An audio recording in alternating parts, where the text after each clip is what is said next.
Olá, graça e paz da parte do nosso Senhor e Salvador Jesus Cristo.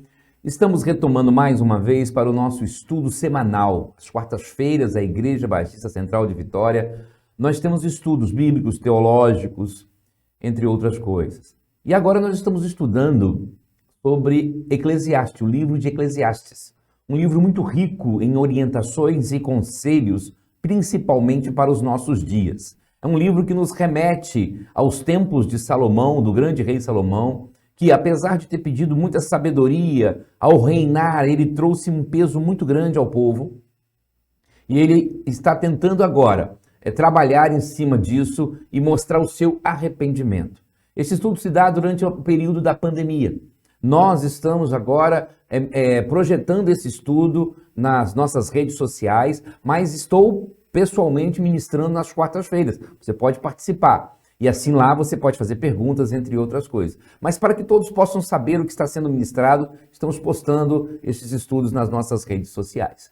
O tema geral que demos ao estudo foi Deus, nossa grande prioridade. Deus, nossa grande prioridade. Esse é o nosso tema geral, o tema principal do livro, baseado principalmente quando Salomão fala no primeiro capítulo que tudo é vaidade e no último capítulo que no final de todas as coisas nós devemos temer ao Senhor. E hoje estaremos estudando o capítulo de número 4, Eclesiastes, capítulo de número 4, com o tema convivendo com as aflições e decepções. Convivendo com as aflições e decepções. Na realidade, esse é um ponto muito importante nas nossas vidas, porque muitas vezes nós nos esquecemos e acabamos por fugir, de fato, dessa convivência e fugir, ou pelo menos tentar fugir, na realidade. E aí entra as drogas, entra outras coisas. E o que o Salomão está mostrando é que nós temos como trabalhar isso, podemos viver isso, e mais, Deus é a nossa prioridade nesse ponto.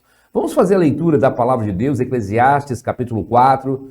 Acompanha-nos nesta leitura. Depois, voltei-me e atentei para todas as opressões que se fazem debaixo do sol. E eis que vi as lágrimas dos que foram oprimidos e dos que não têm consolador. E a força estava na banda dos seus opressores, mas eles não tinham nenhum consolador. Pelo que eu louvei os que já morreram, mais do que os que vivem ainda. E melhor que uns e outros é aquele que ainda não é, que não viu as más obras que se fazem debaixo do sol. Também vi eu que todo trabalho e toda destreza em obras trazem ao homem a inveja do seu próximo. Também isso é vaidade e aflição de espírito. O tolo cruza suas mãos e come a sua própria carne. Melhor é uma mão cheia com descanso do que ambas as mãos cheias com trabalho e aflição de espírito. Outra vez me voltei e vi vaidade debaixo do sol. Há um que é só e não tem segundo. Sim, ele não tem filho nem irmã, e contudo, de todo o seu trabalho não há fim. Nem os seus olhos se fartam de riquezas. E não diz, para quem trabalho eu, privando a minha alma do bem? Também isso é vaidade e enfadonha ocupação. Melhor é serem dois do que um, porque tem melhor paga do seu trabalho. Porque se um cair, o outro levanta o seu companheiro. Mas ai do que estiver só, pois caindo não haverá outro que o levante. Também se dois dormirem juntos, eles se aquentarão, mas um só, como se aquentará? E se alguém quiser prevalecer contra um, os dois lhe resistirão. E o cordão de 3 dobras não se quebra tão depressa. Melhor é o jovem pobre e sábio do que o rei velho e insensato, que se não deixa mais admoestar. Porque um sai do cárcere para reinar, sim, um que nasceu pobre no seu reino. Vi todos os viventes andarem debaixo do sol com o jovem, o sucessor que ficará em seu lugar. Não tem fim todo o povo, todo o que ele domina. Tampouco os descendentes se alegrarão dele. Na verdade, que também isso é vaidade e aflição de espírito. Convivendo com as aflições e decepções. Não é fácil. Esse é um ponto difícil e muitas vezes nós acabamos por sucumbir diante de tudo isso. Salomão, nesse capítulo, ele vai destacar 4 personagens. Pelo menos eu enxergo assim. Alguns comentaristas enxergam 3, eu enxergo 4. Eles colocam, às vezes, o último como se fosse um só. Mas vamos lá. Eu enxergo que nós temos quatro personagens, e esses quatro personagens vão nos trazer ensinos preciosos. O primeiro grande personagem que nós enxergamos é o oprimido, aquela pessoa que sofre a opressão, aquela pessoa que é massacrada, muitas vezes machucada. A segunda personagem é o opressor, aquele que vai causar, que é esse personagem, alguns autores acham que é o mesmo do último que eu vou falar. Eu particularmente vejo de forma diferente, embora o último possa ser também um opressor. Depois nós temos o tolo preguiçoso, né? O tolo preguiçoso que acha que não precisa trabalhar, que tudo pode ser vivido com uma espécie de indolência. E, por fim, nós temos o rico solitário. Né? O rico solitário é aquele que acha que ele vai fazer tudo para ele, e tudo que ele faz é dele, etc, etc, etc. Bom, Salomão, então, ele percebe que o oprimido está sozinho e não tem capacidade de lutar. Então, o oprimido, ele se sente sozinho, sem capacidade de lutar, de sair daquela situação em que ele está, e ele precisa desesperadamente. Também Salomão percebe que não há muito o que fazer e por isso espera por um consolador, por alguém que vai estar caminhando com ele. Então Salomão mostra que o oprimido, de um modo geral, ele espera por este consolador, que ele aguarda que este consolador venha e que possa, assim, ajudá-lo a se desenvolver, a crescer cada vez mais e sair daquela situação. Então, Salomão vai mostrar isso e nesse meio termo ele vai falar daquele que é rico, que é solitário e que acha que não precisa de nada, e ele vai nos dar algumas aulas, algumas lições muito interessantes. A primeira coisa que nós temos que ver é sobre as bênçãos terrenas, que são sempre duvidosas. Devemos aprender muito isso. O que Salomão está mostrando aqui, no versículo 4, ele deixa isso claro. Então vi que todo trabalho e toda destreza em obras provém da inveja do homem contra o seu próximo. Então ele está dizendo que o homem, na realidade, trabalha e busca mais para poder vencer. Então tudo aqui é vão e a morte pode ser mais frutífera para Salomão. Ele diz, olha, não tem jeito, às vezes é melhor morrer. Às vezes é melhor não viver do que viver só para trabalhar, para buscar ser superior aos outros, né? E aí ele mostra que a vida ela pode ser muito ingrata. Em alguns casos é melhor nem existir. Aí ele vai falar isso com muita clareza no verso de número 3. Né? Pois a vida pode ser muito ingrata com a dor que ela causa. Verso 3 ele diz o seguinte: e melhor que uns e outros é aquele que ainda não é, que não viu as más obras que se fazem debaixo do sol. Então o Salomão está nos mostrando que na realidade, às vezes, é melhor nem ter nascido. O que Salomão aponta com tudo isso? Ele aponta para aquilo que os reformadores chamavam, e alguns não gostam, de depravação total dos seres humanos. O que é a depravação? Não no sentido da palavra depravação, no sentido apenas sexual ou sensual, não é isso. Na realidade, depravação aqui tem o sentido ético, moral, em todos os sentidos. Ou seja, somos todos pecadores. Exatamente o que a Bíblia diz. Todos pecaram, todos. Não tem nenhum que não peque. É esse o sentido da depravação. Então, o que Salomão nos mostra é que o mundo está vivendo essa depravação. E o Novo Testamento comprova isso. A palavra de Deus nos diz que o mundo jaz no maligno. Ou seja, o mundo está mergulhado no maligno. E esse mergulhar no maligno mostra que, sem Deus, tudo está perdido. Absolutamente perdido.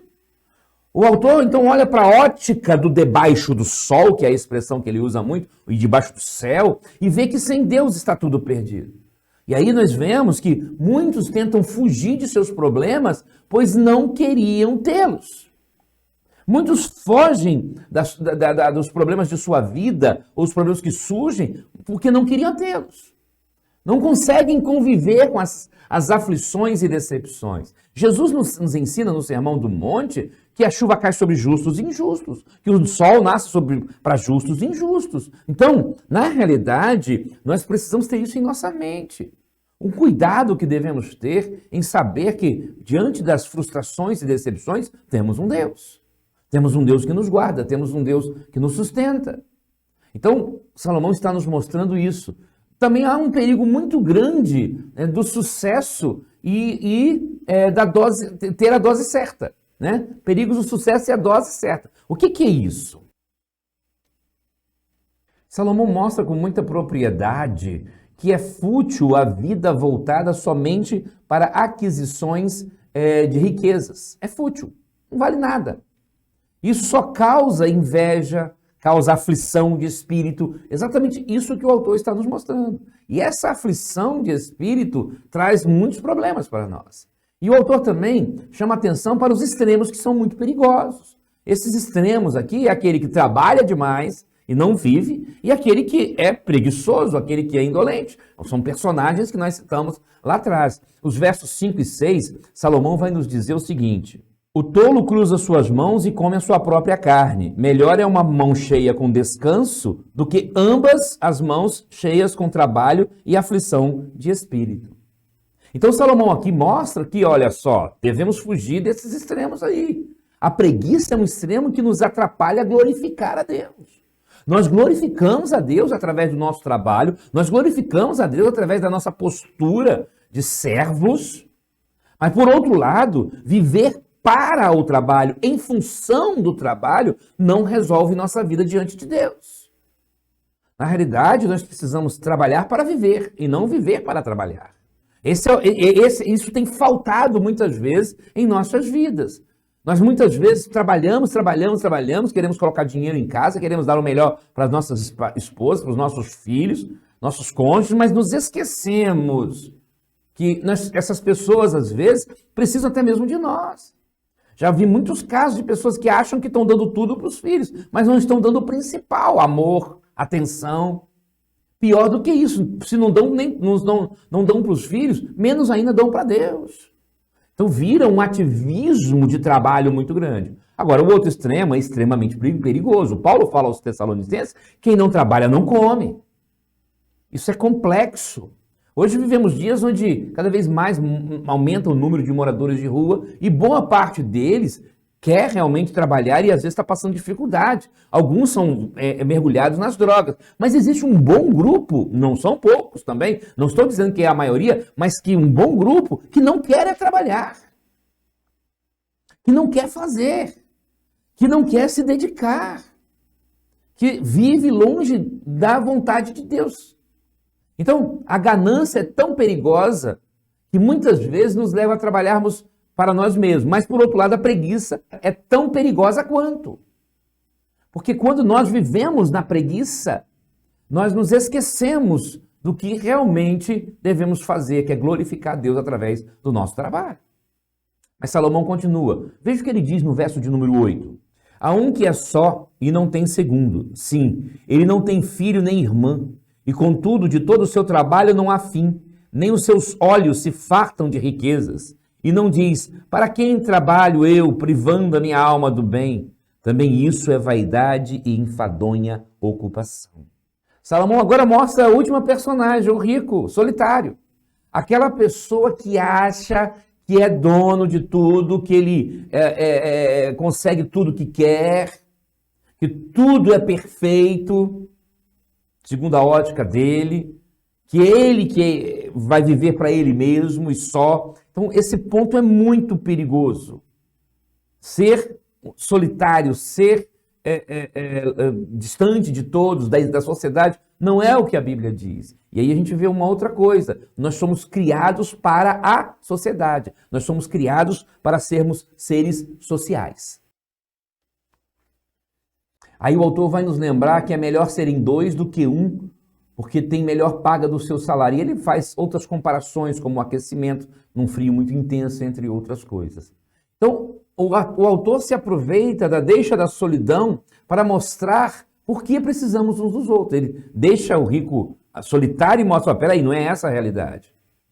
Não é essa a realidade. Deus nos criou para vivermos em sociedade. Deus criou o ser humano para viver em sociedade. A Bíblia, bem no seu início, no Gênesis, ele já diz, não é bom que o homem esteja só. Então Deus nos conclama a viver em sociedade. Somos chamados a isso. Somos chamados a conviver com outros seres humanos em sociedade. Isso é muito importante. Então, quando Gênesis 2,18 nos chama e disse o Senhor, não é bom que o homem esteja só, não está falando só da questão da sua sexualidade, de homem e mulher, de casamento, não, está falando de sociedade, comunidade. O caminho em comunidade, ele se torna mais ameno e ganhamos força contra as opressões, contra as aflições. Quando nós estamos vivendo em sociedade, nós conseguimos dar força uns para os outros. Deus nos criou para isso. Então, mesmo diante do sucesso, mesmo diante das vitórias, devemos buscar sempre viver em sociedade, viver em comunidade, viver uns para os outros. Isso faz parte da criação original de Deus. Nem sempre vivemos assim, nem sempre buscamos isso, mas faz parte. E aí nós vamos partir para a última coisa que Salomão nos ensina, que é sobre a temporalidade do sucesso. Como é fácil buscar o sucesso, lutar pelo sucesso, mas ao mesmo tempo é muito fútil. É muito fútil viver procurando apenas o seu bem, o seu sucesso. Na realidade, a grande satisfação nossa seria ver a sociedade, a comunidade. Estamos vivendo agora a pandemia e há uma guerra, ou guerras ideológicas muito grandes. Tanto do lado da ciência, mas principalmente, obviamente, do lado político.